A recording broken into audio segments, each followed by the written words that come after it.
এলিজাবেথের বান্ধবী। এলিজাবেথের বন্ধুর সাথে দেখা হয়ে বেশ ভালো লাগছে। কোথায় সে? ট্যাঞ্জিয়াস। কিন্তু ওকে দেখে তো এলিজাবেথের মতো মনে হলো না। গত দশকের সব থেকে বড় অ্যাফেয়ারটা আবার রিইগনাইট হয়েছে। আমি এই বিষয়টা নিয়ে পড়েছি। এলিজাবেথ একটা জার্নালে লিখেছিল,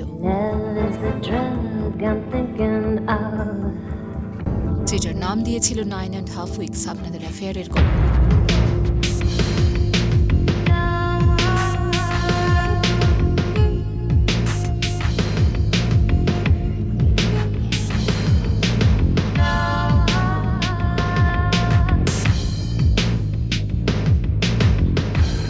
ওর দরজা বন্ধ করার জন্য আমি বোকার মতন অপেক্ষা করছিলাম। আমি এটা বোঝাতেই পারলাম না যে আমি ওকে কতটা ভালোবাসি। মাইকি রুরকি এবং অ্যাঞ্জি এভারহার্ট